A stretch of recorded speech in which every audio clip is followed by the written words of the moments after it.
આજે આપણે સરસ મજાનું ભીંડાનું શાક બનાવીશું. રૂટીન લાઈફમાં જે રીતે આપણે રોજ બનાવીને ખાઈ શકાય છે એવું ભીંડાનું શાક બનાવવું એકદમ સિમ્પલ અને સરળ છે. આપણા ઘરમાં એવા જ મસાલા હોય છે જેનો ઉપયોગ કરીને આપણે વધારે ટેસ્ટી આપણું સેમ બહાર જેવું ભીંડાનું શાક બનાવી શકીએ છીએ.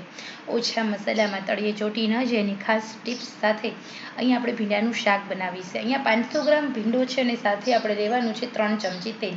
તો તેલ અહીંયા પરફેક્ટ માપ સાથે સેટ છે.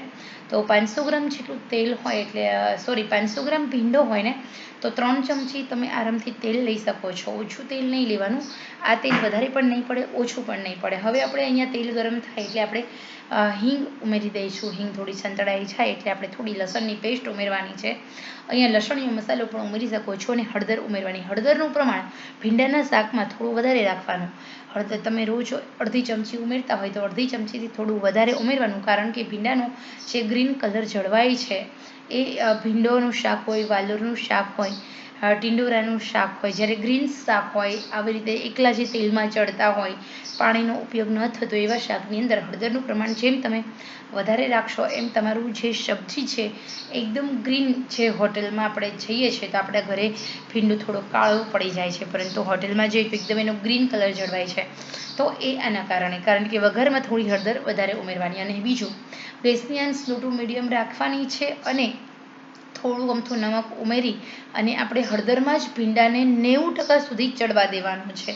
અત્યારે તમે મસાલા કેમ નથી એડ કરવાના એનું કારણ જણાવું. પાણીનો ભાગ બિલકુલ ઉમેરવાનો નથી. ભીંડો છે ને એની અંદર ચીકાશવાળો ભાગ હોય છે, એ બળે અને ભીંડો ચડે. ભીંડો સૌથી વધારે ઝડપથી ચડી જતું સબ્જી છે. તેલમાં ચડી જાય છે, વધીને 3 જ મિનિટ થાય છે. તો અહીંયા તેલ છે ને એની અંદર આપણો ભીંડો ચડી પણ રહ્યો છે અને સાથે સાથે બધા મસાલા તમે ઉમેરશો ને તો એ તળિયે ચોંટી જશે. હળદર સિવાય બધા મસાલા, હળદર એક જ તેલમાં સેટ થાય છે, બાકી બધા મસાલા સીધા તળિયે બેસે છે, જેના કારણે શાકનો ટેસ્ટ બિલકુલ આવતો નથી. બધા મસાલા તળિયે રહી જાય છે એટલા માટે. તો હવે આપણે હળદરમાં આપણે આવી રીતે 90% સુધી ભીંડાને ચડવા દેવાનું છે. દર 1 મિનિટ થાય એટલે આપણે હલાવવાનું છે. યાદ રહે, આપણો ભીંડો આખો જ રહે, તૂટી ન જાય. જે સમારીઓ છે એ જ કટિંગમાં રહેવો જોઈએ. એવી રીતે ધીમે ધીમે શાંતિથી હલાવવાનું છે. 2 મિનિટ થઈ, તમે જો આપણે ફરી હલાવીશું. હવે આપણે ટોટલ 3 મિનિટ સુધી આપણે આ ભીંડાને ચડવા દેવાનું છે. ભીંડો ચડી જશે એટલે આપોઆપ થોડો ઓછો લાગવા માંડશે, એનો કલર બદલાઈ જશે.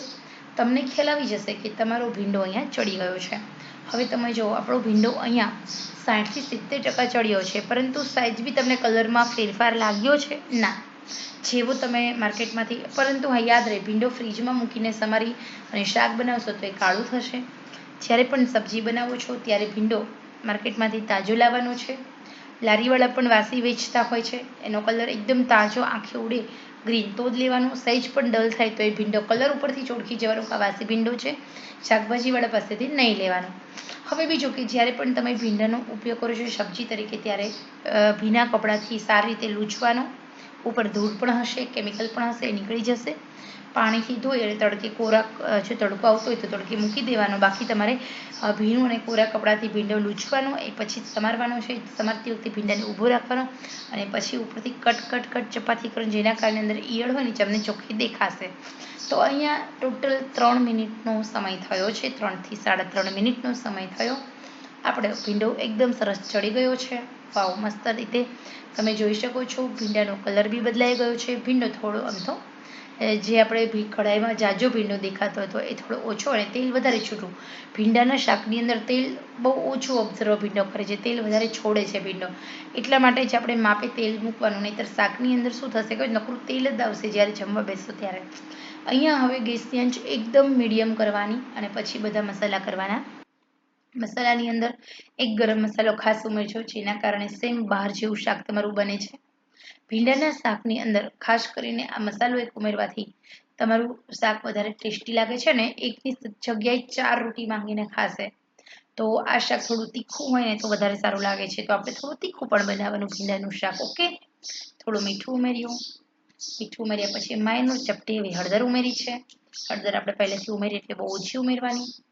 લાલ મરચું, લાલ મરચામાં થોડું કશ્મીરી મરચું અને રેશમ પટ્ટો મરચું બંને ઉમેર્યું છે. હજી મને ઓછું લાગશે તો પાછળથી ઉમેરીશ. ધાણા જીરું જો ઉમેર્યું ને મરચું, તો પછી હવે આપણે ગરમ મસાલો ઉમેરવાનો છે. આ ગરમ મસાલો કયો છે હું તમને જણાવી દઉં. તો મેગી મેજિક મસાલો છે એ માત્ર ને માત્ર 1 પિંચ જેટલો ઉમેરવાનો છે, વધારે નહીં. પરંતુ ભીંડાનું શાકનો ટેસ્ટ ખરેખર ગજબ આવે છે. તો હવે આપણે ગેસની આંચ બંધ કરી દેવાની છે. જે કઢાઈ ગરમ છે એમાં જ બધા મસાલા સાંતળવાના છે. તો આવી રીતે લાસ્ટમાં મસાલા કરવાનો ફાયદો એ છે કે એનાથી મસાલા તળિયે ચોંટતા અહીંયા બધા જ મસાલા તેલ સાથે ભીંડા સાથે ઇન્સર્ટ થશે અને તમારું ભીંડાનું શાક બહુ ટેસ્ટી બને છે.